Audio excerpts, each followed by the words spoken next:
আমার রান্নাঘরের আজকের রেসিপি কাতলা কালিয়া। সবসময় লাইট মাছের ঝোল খেতে ভালো লাগে না, এক এক সময় মনে হয় একটু স্পাইসি বানাই, তখন এই কাতলা মাছের কালিয়া বানিয়ে খাবে, খেতে খুব ভালো লাগে। খুব সিম্পলভাবে বানানো দেখিয়েছি। চলো, এখানে আমি 4 পিস মাছ নিয়ে নিয়েছি, কাতলা মাছ। পেটির পিসটা হলে বেশি ভালো হয়, টেস্ট হয় ভালো। এর মধ্যে নুন হলুদ মাখিয়ে 10 মিনিট এটাকে ম্যারিনেট করার জন্য রেখে দিচ্ছি। নুন হলুদ মাখিয়ে সাইড করে রেখে দিয়ে এবার কিছু মশলা বানিয়ে নেব। যেমন একটা মিক্সি বোলের মধ্যে আমি টমেটো আর কাঁচা লঙ্কা নিয়ে নিচ্ছি, নিয়ে এটাকে মিহি পেস্ট করে নিচ্ছি। আর একটা বড় পেঁয়াজ কেটে সেটাকেও পেস্ট করে নিচ্ছি। মশলাগুলো বানানো থাকলে খুব সুবিধে হয়। এবার একখানা আলু নিয়েছি, কড়াই বসিয়ে দিয়েছি। কড়াইটা গরম হয়ে যাওয়ার পর এর মধ্যে দিয়ে দিলাম সর্ষের তেল। তেলটা গরম হলে এর মধ্যে একে একে মাছগুলো ভেজে নিতে হবে। মাছটা একটু কড়া করেই ভাজবো।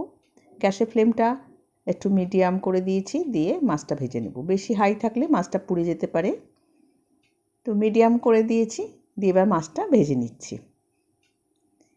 একটা পিঠ ভালো করে ভাজা হয়ে গেলে তারপরে উল্টো করে দিলাম, দিয়ে আরেকটা পিঠও ভালো করে ভেজে নিচ্ছি। এইভাবে দুটো দুটো করে 4টে মাছ ভেজে তুলে নিচ্ছি।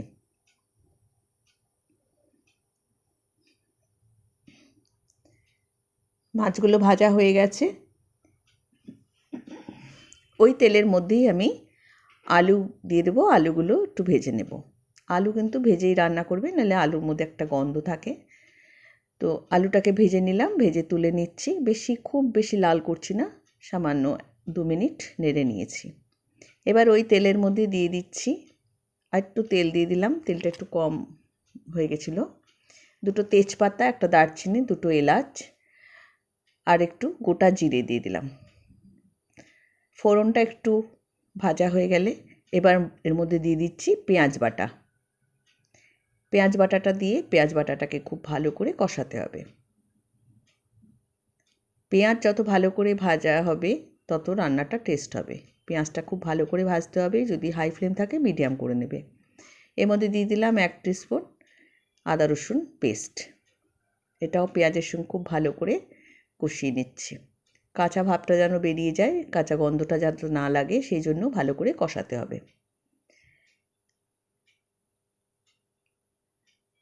দেখো, তেল বেরিয়েছে মানে মশলাটা ভালো ভাজা হয়ে গেছে। এবার এর মধ্যে দিয়ে দিলাম পেস্ট করে রাখা টমেটো। আমি এখানে কাঁচা লঙ্কা দিয়েছি, তোমরা এখানে শুকনো লঙ্কা দিয়েও করতে পারো। নুন দিয়ে দিলাম, হলুদ দিয়ে দিলাম, অল্প করে দিলাম হলুদ, কাশ্মীরি লাল লঙ্কা দিলাম, ধনে গুঁড়ো, জিরে গুঁড়ো দিয়ে এবার মশলাটাকে খুব ভালো করে কষাতে হবে। অল্প একটু জল দিয়ে দিলাম যাতে মশলাটা পুড়ে না যায়।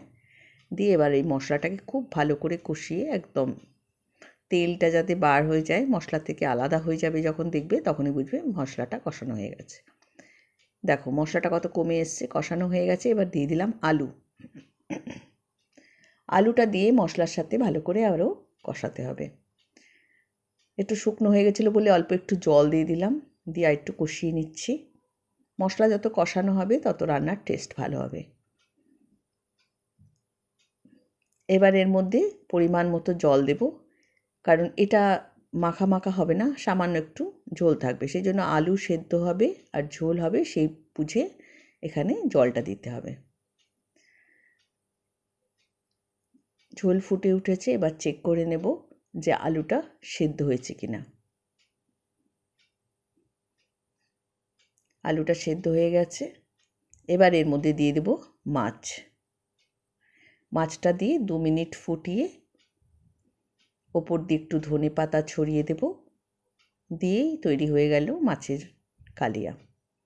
ঝটপট হয়ে যায়, আর এইভাবে বাড়িতে বানাবে, খেয়ে দেখবে ভাতের সাথে খুব ভাল লাগে খেতে।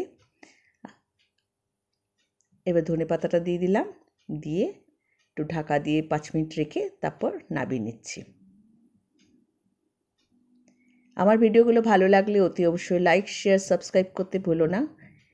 আর যারা সাবস্ক্রাইব করে রাখোনি এক্ষুনি করে রাখো। সাবস্ক্রাইব করা থাকলে আমি যখনই কোনো ভিডিও দেবো তোমরা সাথে সাথে পেয়ে যাবে। আমার আরেকটা চ্যানেল আছে যেখানে আমি জুয়েলারি দিয়ে থাকি, দেবযানী জুয়েলারি হাউস।